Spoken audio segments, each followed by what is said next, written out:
Mesdames et messieurs, bonjour. Nous sommes le lundi 21 décembre, une nouvelle semaine qui démarre et qui promet d'être riche en événements et pour cause. Le week-end écoulé fut très riche en événements, notamment dans le camp présidentiel avec des annonces de soutien et de dénonciation du candidat officiel retenu par les forces Kori pour un Bénin émergent. Dans la tribune libre de ce jour, nous décrypterons les raisons qui sous-tendent l'absence des grands électeurs comme Rachidik Badamassi, Chabisika et Nassirou Arifari Bako au conseil organisé vendredi dernier par les forces Kori pour un Bénin émergent. Nous analyserons également les déclarations des uns et des autres, notamment la déclaration du vice-premier ministre François Abiola qui prend acte de ce choix pendant que le conseiller spécial Alexandre Routondi annonce qu'il compte s'opposer à l'utilisation du logo des FCBE par le candidat désigné. Nous en parlerons avec nos invités dans un instant. Notre dossier du jour qui interviendra dans la deuxième partie de cette émission fera un état des lieux de la gouvernance et de la lutte contre la corruption au Bénin. Les gros dossiers de malversation du moins vont-ils rester sans suite dans les tiroirs de la République ? Qui sont les responsables de cette situation de mauvaise gouvernance? Doit-on faire confiance à ceux qui, hier, ont porté le président Boni Yayi au pouvoir, mais font semblant aujourd'hui de paraître comme les sauveurs de la démocratie béninoise? Nous en parlerons dans un instant avec Martin Assogba, président de l'ONG Alcrem. Voilà pour le sommaire de ce magazine 100% Bénin, madame, monsieur, que nous démarrons tout de suite avec la revue des titres des journaux parus ce jour. Ce sera avec Kodjovia Metonou juste après ceci.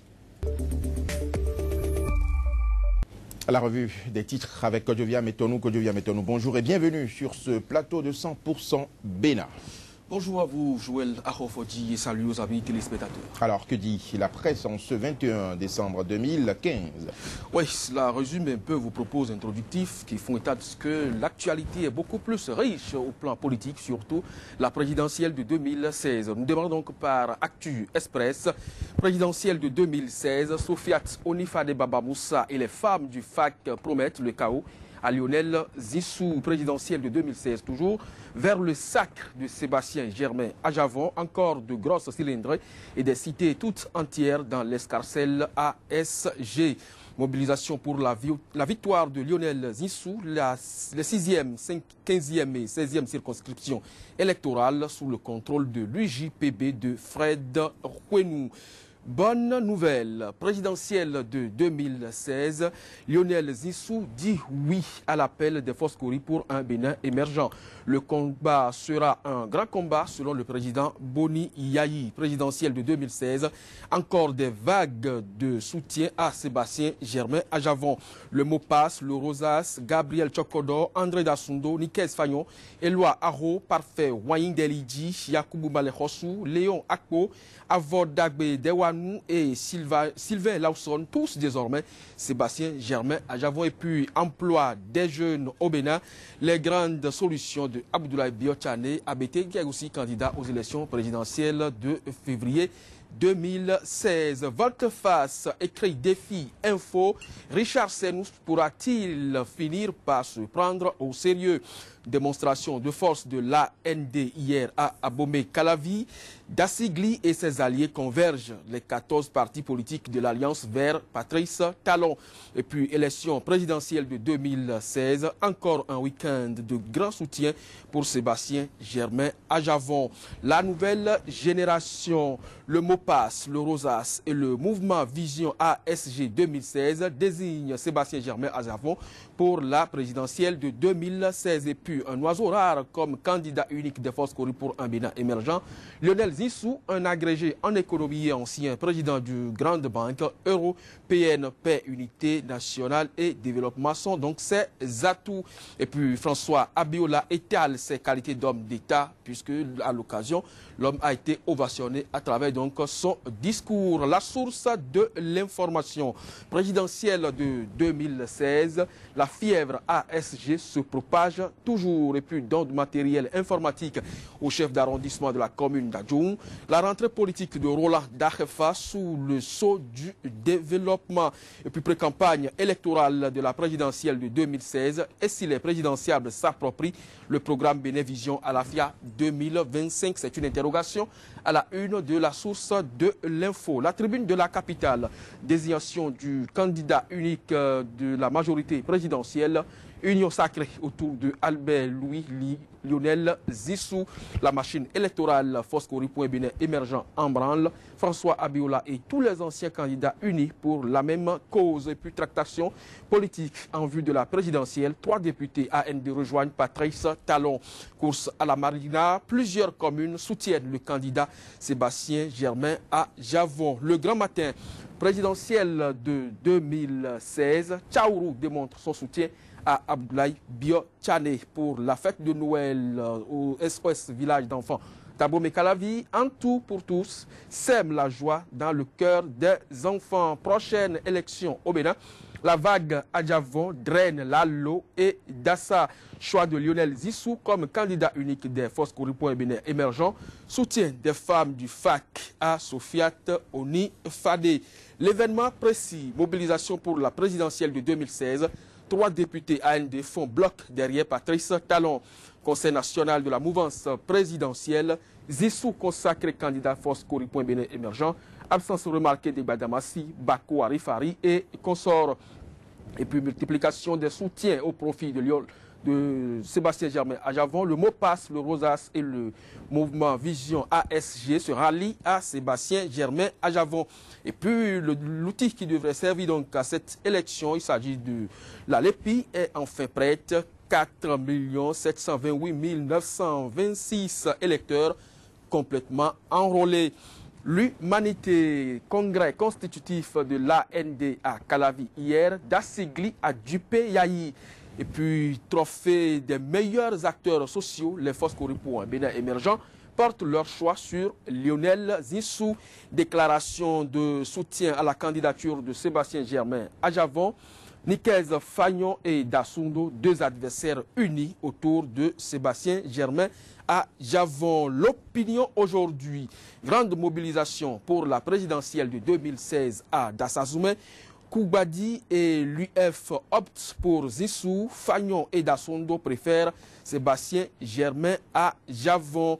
Les tergiversations sur le choix du candidat à soutenir, Rachidi Badamassi joue son avenir politique. Et puis le quotidien Le Soleil Levant, déclaration de soutien de André Dassundo et de Nikez Fagnon pour la présidentielle de 2016. Sébastien Germain à Javon, célébré hier à Dassa, c'est un vrai développeur selon André Dassundo. Et puis présidentielle de 2016, le parti RPD Agogo vote Lionel Zissou. Joël Akhofodji, ce sera donc tout pour le premier acte de cette revue de presse. Nous vous retrouvons dans une trentaine de minutes. Merci Kodjovia Metonou pour cet effort qui a mérité beaucoup de souffle. Madame, Monsieur, c'était la première partie de la revue des titres des journaux parus ce lundi au Bénin. Dans une trentaine de minutes, nous aurons une deuxième présentation des titres des journaux. Je rappelle au quotidien béninois, désireux de passer sur notre revue des titres qu'ils sont priés, soit de nous envoyer au plus tard à 6 h du matin, heure de Cotonou, la une de leur parution du jour à notre adresse email sikatou, SI2KATOUT,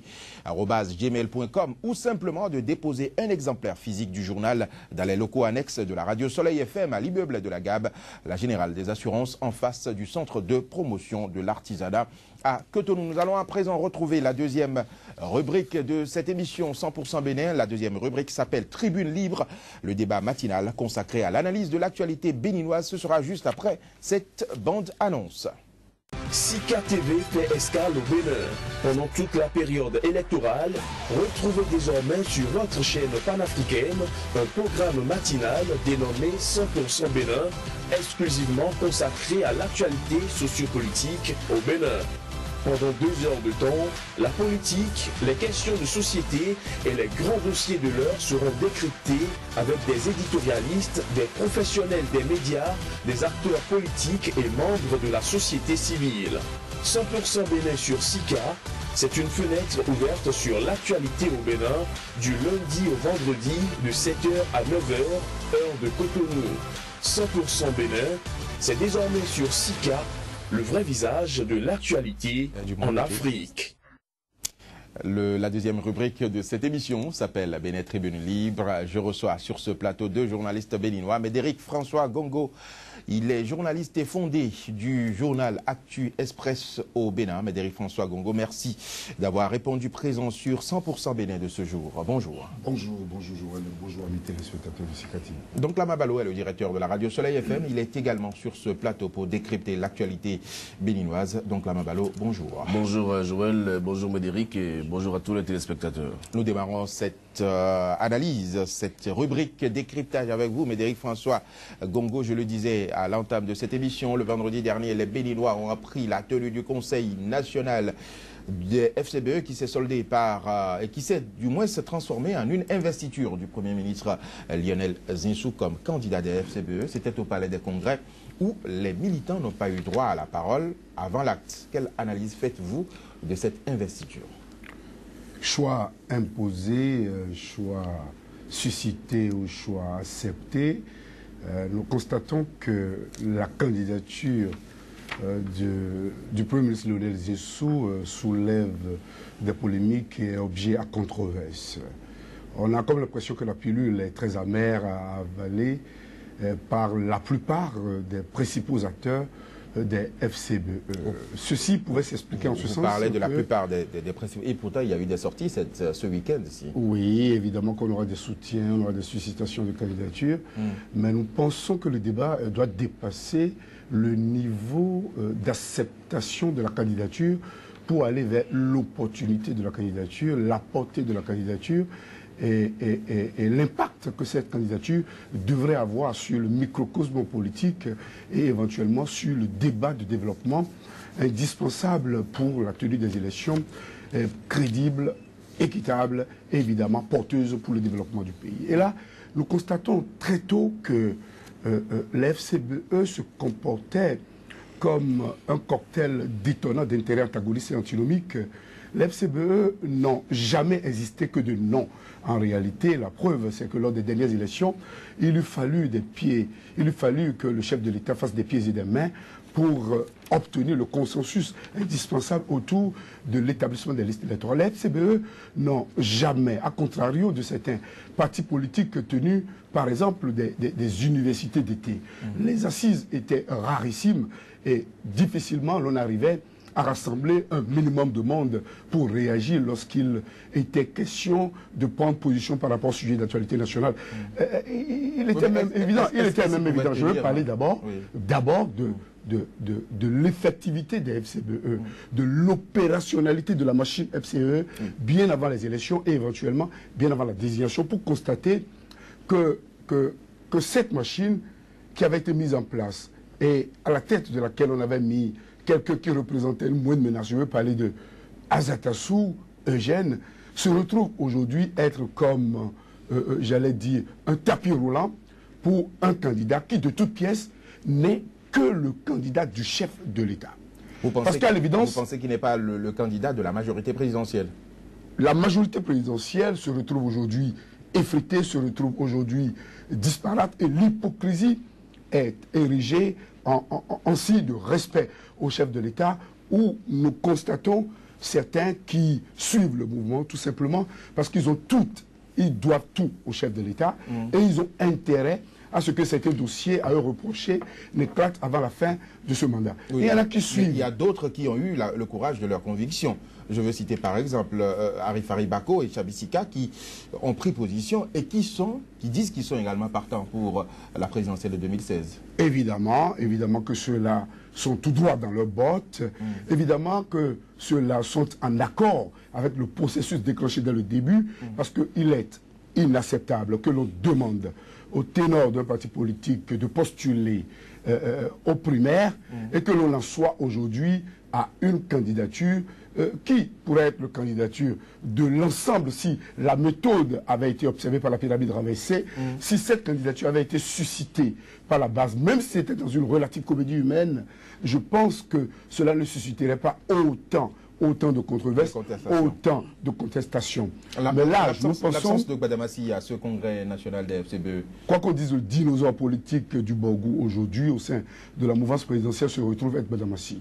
On se rappelle tout ce combat mené contre lui lorsqu'il était tête de liste G13 et pourtant l'homme a pu passer. On se rappelle les démêlés juridiques que l'homme a eu. Et aujourd'hui, Parakou le suit. Parakou et région le suivent. Et s'il n'était pas là, c'est qu'il attendait. Il attendait certainement des signaux forts pour épouser la volonté du chef de l'État. Mais l'un dans l'autre, ce choix tardera à être accepté par tout le monde. Dans les jours à venir, nous allons également constater des désistements. Nous allons voir des situations biaisées, comme dans les salons déjà, le bleu-coup que beaucoup quitteront ou que beaucoup n'accompagneront pas comme cela se doit le mouvement. Mais nous devons quitter l'étape de l'acceptabilité, très vite, de la candidature de Lionel Zissou qui tend à envenimer le débat, à vicier le débat de développement, à polariser le débat de développement autour des personnes et pour enlever de l'essentiel, pour enlever du substrat la nature des discussions, la confrontation des idées qui doivent nous amener, ces états de choses qui doivent nous amener vers les élections. Moi je dis, le chef de l'État pourrait choisir un de ses fils. Il pourrait choisir, et là vous excusez du peu, un crapaud pour être le représentant des FCBE. Il en existerait toujours qui suivront parce qu'ils ne doivent tout qu'au chef de l'État. Parce qu'ils ne pouvaient être ce qu'ils sont aujourd'hui sans la bénédiction du chef de l'État. Ils ont comme solution dernier recours, après certainement avoir échoué partout, après n'avoir pas eu l'opportunité de donner la preuve de leurs compétences ailleurs, ils doivent tout au chef de l'État. Donc ils suivent le chef de l'État comme des moutons de Panuche, et c'est à regret. Donc là, Mabalo, alors vous avez suivi également ce Conseil national des forces Cori qui a abouti à l'investiture du Premier ministre. Beaucoup de contestations ce week-end, beaucoup d'absences. Quelle analyse vous faites de cette situation? Voilà, moi je crois que cette cérémonie est une grosse farce. Une grosse farce parce que, comme un des leaders FCBE l'a dit, Alessandro Rotondi notamment, c'est une investiture qui a eu lieu entre 23h et 2h du matin. C'est une investiture nocturne. Dans l'obscurité. Dans l'obscurité. Dans l'obscurité, et pour ceux qui sont superstitieux, ce n'est pas un très bon signe. Je crois que oui, parce que qu'est-ce qui peut justifier qu'on investisse un candidat entre 23h et 2h du matin? Je crois que on a voulu le faire. C'était un vendredi soir, il fallait justement en profiter pour laisser les gens aller sur le terrain le week-end pour faire les meetings de soutien. Mais on a déjà vu ce qui a été constaté. On a déjà vu le chef de l'État utiliser ses cadres en pleine semaine de travail. Donc, si vous me donnez l'argument de vendredi soir, je ne peux pas être d'accord avec vous. Je pense que le chef de l'État a voulu être légaliste maintenant en organisant les activités politiques en dehors des heures de travail. Non, moi, ce qui me dérange dans tout ça, et je vais vous dire la vérité, ce n'est pas le choix du président de la République, parce que le président de la République n'avait pas d'autre choix. Vous avez suivi mon analyse il y a quelques jours. Le président n'a pensé qu'à lui-même. C'est-à-dire que lorsqu'il voit dans l'équipe des forces Cori pour un bien émergent et ayant comme principal adversaire M. Patrice Talon, le président de la République n'a sûrement pas vu qui dans l'appareil FCBE que M. Patrice Talon connaît très bien. Il n'a pas vu qui pourrait lui tenir tête. Parce que vous n'allez pas oublier que M. Patrice Talon a participé à l'élection du président de la République en 2006 et a participé au chaos de 2011. Donc connaît très bien la machine FCBE avec tous les leaders FCBE. Donc c'est très facile, n'est-ce pas? Vous pensez que c'est Lionel Zissou qui va l'aider justement à faire face à un certain Patrice Talon? Lionel Zissou, dites-moi, Lionel Zissou, Patrice Talon n'a pas forcément travaillé avec Lionel Zissou. Il ne connaît pas forcément Lionel Zissou comme il connaît les autres leaders FCBE. Donc ça peut être une énigme pour Patrice Talon. Le président de la République a voulu assurer ses arrières. Et je crois qu'il a dû parler avec les leaders FCBE parce que quand vous regardez dans la salle, mais l'expression du visage des gens, vous savez, il y a des gestes qui parlent plus haut que les paroles. Vous voyez très bien que les gens n'étaient pas contents. Ils étaient mal à l'aise. Obligés à un moment donné d'applaudir et d'accepter et même de tenir certains discours. Ça, c'est un secret de politique. Alors, parlons justement mais ce qui m'a gêné, je ne vous ai pas dit ce qui m'a gêné. Oui, ce qui m'a gêné particulièrement, c'est que le Premier ministre Lionel Zissou ait accepté l'offre de Boniaï. J'arrive pas à comprendre. Vous pensez qu'il allait refuser? Non. C'est une opportunité offerte justement sur un plateau doré. Vous savez, on vous dit, donc là, venez être président de la République. Vous allez refuser? On ne saisit pas toutes les opportunités. Vous pensez? On ne saisit pas. Parce que le Premier ministre... Un président de la République, c'est quand même important, intéressant. Est-ce que M. Lionel Zissou a besoin de ça aujourd'hui? Dites-moi. Il a besoin de quoi, selon vous? Mais regardez son parcours. Regardez ce Oui, parcours. mais il a besoin d'être président de la République pour achever justement ce beau parcours. Joël, je suis certain que vous êtes très intelligent et le Premier ministre également est très intelligent. Mais lorsque vous offrez ça sur ce que vous appelez plateau d'or, moi je pense que c'est un piège. C'est un piège pourquoi? Parce que si Boni Yayi a fait le chaos en 2011, il y avait avec lui Patrice Talon, il y avait avec lui Candide Azanaï, il y avait avec lui Saka Lafia, il y avait avec lui Marcel de Souza, il y avait avec lui Jean-Alexandre Ntondi. Mais tous ceux-là sont partis aujourd'hui. Vous pensez que, et ça je sais que dans les couloirs, les FCBE veulent un 53%, c'est ce qu'ils disent. Donc ils veulent faire un chaos. Moi je ne suis pas certain qu'aujourd'hui qu'on ait un autre chaos. Alors le Premier ministre, lorsqu'il accepte des offres comme ça, alors qu'il sait très bien qu'il n'est pas membre des forces que répondent émergents, alors qu'il sait très bien qu'au niveau de la politique des FCBE, il n'a pas été un militant, il n'a pas un fief, il n'a pas été un élu. Il a été débarqué, lorsqu'il accepte une offre comme ça, ce ferait que moi je puisse me poser des questions. Je me dis mais qu'est-ce qu'il veut finalement? Ou bien quelqu'un qui vient arracher une chaise par cette manière. Ce qui est encore très grave, ce qui est très grave, c'est qu'on dit qu'il est là pour assurer la continuité des actions de Boni Yayi, de M. Boni Yayi.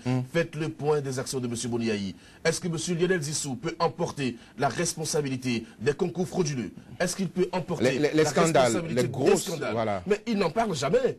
Mais pourquoi il n'en parle pas, selon vous? Il n'en parle jamais parce que ce n'est pas des choses, ou ce ne sont pas des choses acceptables. Il n'en parle pas parce que... Alors comment est-ce qu'il peut assurer la continuité dans ces conditions? C'est ça qui me dérange personnellement. Et moi, j'arrive pas à comprendre nos cadres. Je crois que des fois, on vous fait des propositions et lorsque vous analysez vous-même, vous refusez. Parce que dans la salle, visiblement, tout le monde n'était pas content. C'est vrai, Bédéric le disait, tout le monde ne peut pas être content. Mais Rachidi Badamassi, je vous avais dit que j'attendais de voir s'il allait se présenter le vendredi. Il n'est pas allé. On nous a parlé de problèmes de santé. Est-ce que vous êtes convaincu de ça? Parce que dans la même période, on a vu l'honorable Rachidi Badamassi poser des actions dans sa région. Mais M. Arifari Bako, il n'est pas venu. M. Yakoubou Biossawe, qui est directeur de cabinet de la BOAD, et à qui on a promis, n'est-ce pas, le Dauphinat, qui n'est pas venu. Ça veut dire que les gens il y a beaucoup de mécontentement. Ils ne sont pas contents et le président doit pouvoir tirer les conclusions. Moi, je souhaite qu'on fasse l'alternance. Et le ministre Abiola l'a dit, qu'on fasse l'alternance, mais dans la sécurité, qu'on fasse l'alternance dans la volonté des uns et des autres. Il faut balayer tout ce qui est là on ne peut pas, et aller plutôt vers une candidature neutre. Je n'arrive pas à comprendre parce que nous sommes dans un parti politique, dans une alliance de partis politiques. Il y a des structures qui existent.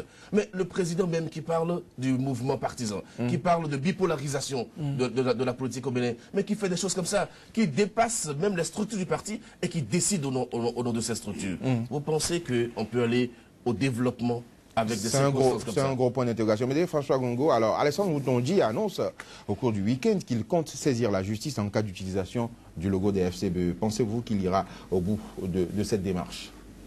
Oui, je pense et cette démarche va prospérer? Que cela prospère ou pas, je pense que l'acte dénote que la cohésion n'est pas établie autour du candidat, du chef de l'État. Parce qu'il faut que nous parlions du candidat du chef de l'État. Maintenant, au-delà de la candidature de M. Lionel Zissou, moi j'aurais aimé qu'il me convainque de ce qu'il pourrait faire de mieux que ce qu'il n'a fait jusque-là en 9 mois. La crise énergétique est intacte. Les concours frauduleux se poursuivent et à satiété. Et il est toujours Premier ministre du gouvernement? Je pense qu'il est Premier ministre du gouvernement. Le dialogue avec les syndicalistes est encore au point zéro. La rencontre de Paris, la table ronde de Paris, où il était là, il était modérateur, où il avait joué un rôle important, nous a-t-on dit, jusque-là n'a pas encore eu de retombées sur le développement de la nation. Je me demande s'il doit permettre au peuple béninois de rêver en couleur. Je me demande s'il est là pour une autre mission. Parce qu'en définitive, lorsque l'on lui a permis de venir, de mettre le pied à l'étrier, il doit nous donner la preuve de ce qu'il est capable de booster le développement, de faire les choses dans le bon sens. Pas dans la continuité, comme on le dit. Qu'est-ce qu'on appelle continuité? On appelle continuité le fait de permettre à la médiocrité qui a été promue durant toutes ces 10 dernières années, le fait de permettre à la spirale de scandale de se poursuivre, le fait de permettre, j'allais dire, au népotisme, au règne du clan, parce que c'est cela qu'on a constaté. Et il faut le dire, nous devons la vérité, de nous confesser devant le peuple et de dire la vérité. Parce que là, nous constatons qu'on a comme l'impression qu'on prend le Bénin comme un groupe de moutons de Panurge que l'on peut drainer, que l'on peut traîner vers des lendemains incertains. Des lendemains incertains en ce sens que M. Lionel Zinsou n'a jamais été électeur aux dernières élections. Nous avons 3 élections qui jouxtent presque. Nous avons 3 élections qui devraient avoir une certaine, qui devraient nous permettre de constater une certaine stabilité dans l'expression du suffrage universel. Nous avons des élections qui, tellement rapprochées, devraient nous permettre d'avoir une clarification du paysage politique. Mais au lieu de cela, pendant que le chef de l'État, le président Boliaï, a travaillé durant les 10 ans, a esselé, à rendre presque sclérosé, à tétaniser les partis politiques et à les réduire à leur portion congrue, pendant que le mouvement de la société civile s'est laissé aussi s'aborder, on a vu beaucoup aller vers M. Patrice Talon pour la présidentielle, on les a vus se transformer en politiciens de fait, pendant que les organisations gouvernementales, les rarissimes comme Alcré, comme Social Watch, essaient toujours de maintenir le cap, que le peuple ne sait plus à quel se vouer, et que l'on constate la mise en veilleuse des partis politiques qui sont pourtant au thème, j'allais dire, de la Constitution, les véritables animateurs de la vie publique. Politique, ouais. Pendant que nous constatons tout cela, on vient comme pour imposer au peuple béninois un choix qui, pour nous, n'est pas un problème. Parce que les FCBE peuvent choisir qui ils veulent. Mais quelle est la traçabilité de M. Lionel Zinsou? Quelle est la garantie qu'il nous donne que les partis politiques auront prochainement des assises pour être opérationnels? Qu'est-ce qui prouve qu'en dehors de ce qu'il a pu faire durant les 9 mois, il peut faire plus? Ce n'est pas distribuer des lantoches aux élèves, comme nous l'avions vu sur dans des reportages montés de toutes pièces. Ce n'est pas de la com qu'il s'agit. Il s'agit de donner des signaux forts que l'on peut développer le Bénin. Il s'agit de démontrer... par rapport les réalités socio-économiques. Évidemment, évidemment. Il s'agit de démontrer que l'on peut permettre au Bénin de maximiser sa position géopolitique et géostratégique par rapport au Nigeria.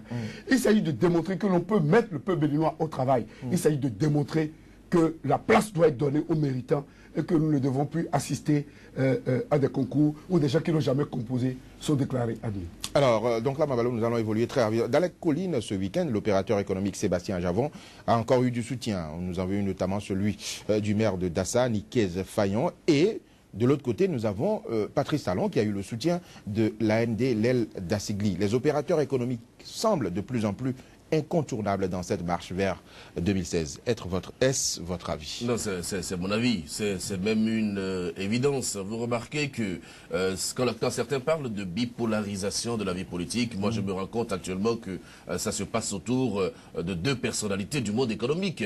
Et ce qui est également important, c'est de remarquer que les partis politiques sont en train d'aller en fissure. En fissure parce que vous prenez l'exemple de l'AND dont vous avez parlé. Fissure, un côté avec un opérateur économique et l'autre côté aussi avec un opérateur économique. C'est même pas avec un politicien. Oui, voyez-vous le point d'interrogation que moi je voudrais avoir par rapport à l'AND, l'aile qui soutient Patrice Talon. On a vu, je crois bien, un certain Khourégbé également dans ce lot, qui pourtant était avec Lionel Zinsou il y a de cela 2 semaines à Pomassé. Non, Lionel Zinsou, vous savez, actuellement il y a beaucoup de désinformation dans le pays. Vous voyez des personnalités qui se retrouvent ensemble sur un événement, un quelconque événement, les gens tirent très vite les conclusions. Non, moi je m'en tire.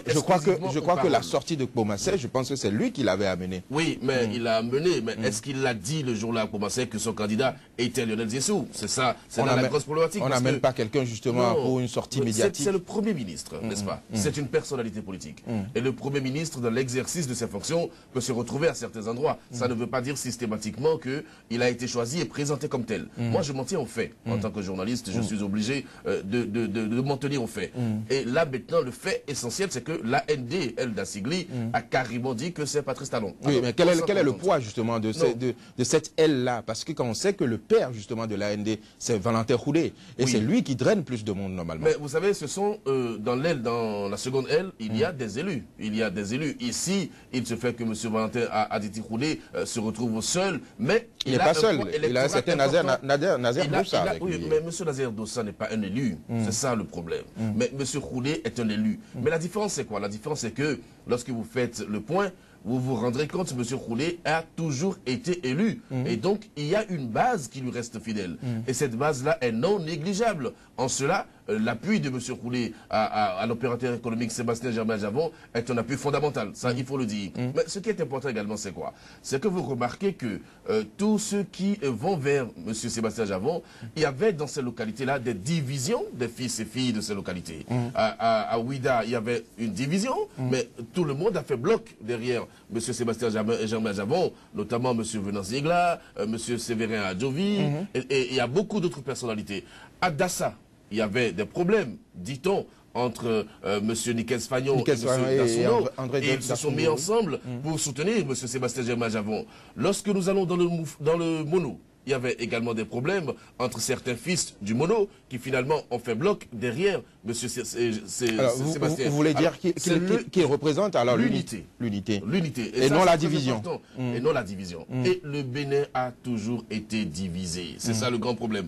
Aujourd'hui, nous tenons la chance de réunifier ou d'unifier à nouveau les fils et filles de notre pays. Et donc, je suis d'accord avec vous que le débat s'est cristallisé autour des deux opérateurs économiques. Alors, ça va être un combat de gladiateurs. J'imagine que les partis politiques sont partis en déconfiture. Faites le point aujourd'hui. Même le PRD hésite. Le PRD hésite parce que le PRD a peur de partir en déconfiture. Le choix du PRD, est-ce qu'il sera unanime? Grosse question. La RB hésite. Même situation au niveau de la RB. L'Union fait la nation hésite. Même situation au niveau de l'Union fait la nation. La conclusion est claire. Les politiciens ont jeté l'éponge. Ils ont jeté l'éponge, ils ont fui leur responsabilité alors. Et là, les opérateurs économiques vont contrôler la situation politique au Bénin. Et je ne sais pas si c'est une bonne chose, je ne sais pas si c'est une mauvaise chose, mais ce qui est sûr pour moi, c'est quoi? C'est que désormais, dans ce pays, on pourra aller au-delà des paroles.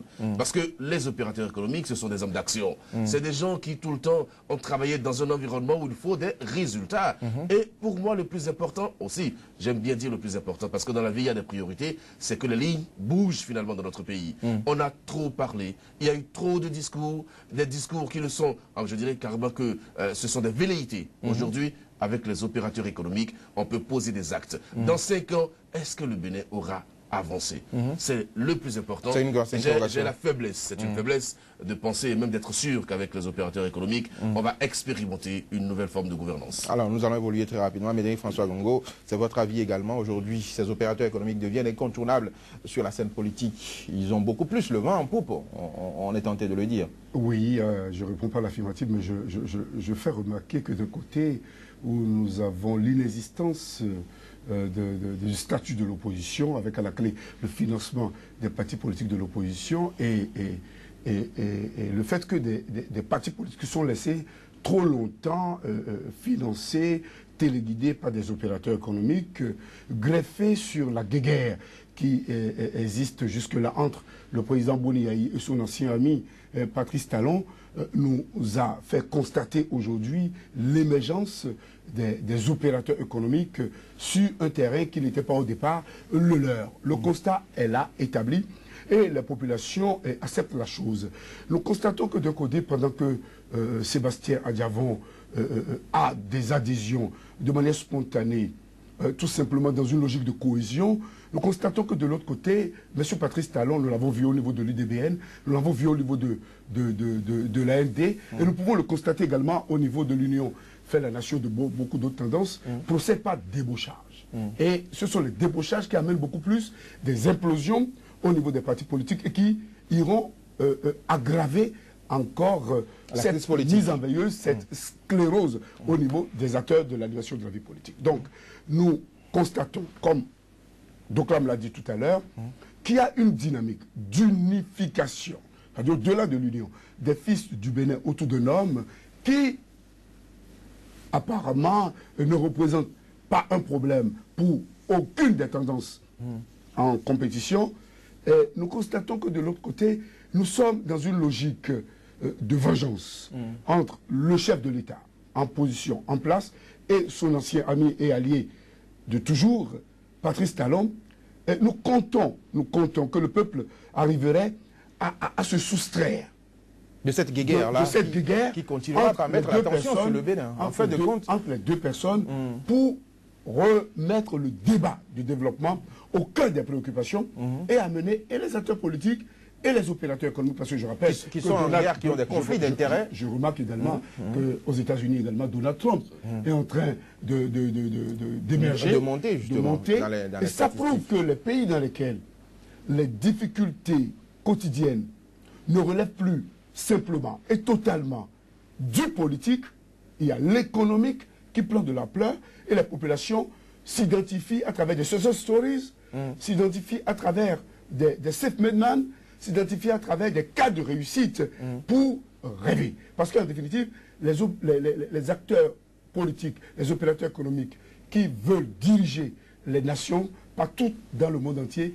font rêver les populations. Alors très rapidement, Médéric François Gongo, il y a un débat justement qui est en train d'émerger, le débat du sauveur de la démocratie. Certains pensent que la nuit justement où le président de l'Assemblée a été élu a été une nuit pour certains de se dire aujourd'hui qu'ils sont les sauveurs de la démocratie. Est-ce que vous pensez que c'est suffisant pour dire qu'on est sauveur de la démocratie au regard de tout ce qu'on a fait justement dans le passé? Ben, je pense, parce qu'il faut que nous y allions de manière précise, Monsieur Patrice Talon n'aurait pas été candidat si les relations entre lui et le chef de l'État se déroulaient normalement. Si ce que ses amis et moi, nous avions l'habitude d'appeler deal entre les deux, avait marché normalement, il n'y aurait pas sa candidature. Certainement, on aura la révision de la Constitution et les paradigmes aujourd'hui pour mieux apprécier la fonction électorale dans la logique de l'effectivité de la démocratie seraient totalement outre. Donc, présenter M. Patrice Talon sauveur de la démocratie, je pense que seuls ceux qui n'ont pas la vraie info peuvent gober, j'allais dire, cette présentation de la chose. Cette fausse vérité. Mais je pense que ce n'est que le peuple qui peut sauver la démocratie. Les opposants se sont offerts. Ils ont offert leur poitrine à M. Patrice Talon pour lui permettre de revenir. Parce que si le chef de l'État avait eu le contrôle du Parlement, ce n'était pas évident que son retour allait être de manière très simplement accélérée, même s'il a le droit de revenir. Il y aurait quelques bouleversements. Il devrait le savoir. Ils étaient en deal avec des acteurs politiques à qui ils promettaient monts et merveilles pour finalement se retrouver en position de candidat, en position de concurrent vis-à-vis de. Je pense qu'il faut qu'on dise la vérité au peuple. Sauveur de la démocratie ou pas, là n'est pas le débat. Qu'est-ce que l'on a été dans le passé? Gestionnaire des agréments de l'État. Face à un autre opérateur économique qui a été dans le social, que l'on a vu matin, midi, soir auprès des populations, qui a investi, qui a lutté sur le terrain, qui a accepté affronter le gouvernement par rapport à cette affaire des impôts que nous avons eus, qui a accepté rester dans le pays pour affronter le gouvernement, je pense que le choix doit se faire de manière intelligible. Mais dans l'entre-deux de ces deux opérateurs économiques, il y a des acteurs politiques. Je veux parler d'Akenaton, d'Éric Bouloté, de Koupa qui est devenu un acteur politique, même s'il hésite à avoir une position tranchée pour contenter son électorat, qui se retrouve dans la partie méridionale en allant de manière tranchée contre le chef de l'État. Je pense que le débat doit se reposer pour qu'on y ait. Merci Médéric François Gongo. Nous sommes pratiquement à la fin de cette première partie. 30 secondes pour vous, donc Lama Balo. Très rapidement. Moi, je veux dire simplement ceux que qui ceux se qui disent se sauveurs présentent comme sauveurs de la démocratie sont plutôt les bourreaux de la démocratie. Les bourreaux, pourquoi? Parce que M. Patrice Talon n'était pas dans la salle de l'Assemblée nationale. Et donc, si de là où il était en exil, il a pu avoir une action sur l'élection, ça veut dire que quelque chose s'est passé. Et pourtant, il avait dit au début qu'il n'a jamais été une télécommande. À l'époque, il avait dit que lui ne... Il a nié toute participation. Et pourtant, aujourd'hui, on le présente comme le sauveur. On décide de prendre un angle de communication pour montrer que c'est le sauveur. Et Médéric, je suis d'accord avec vous. C'est le peuple qui sauve la démocratie. Merci, donc Lama Balo. Merci, Médéric François Gongo. Madame, monsieur, ce sera tout pour la première partie de cette émission. Nous allons observer une toute petite pause pour le journal télévisé. On se retrouve après le JT pour la suite de 100% Béla.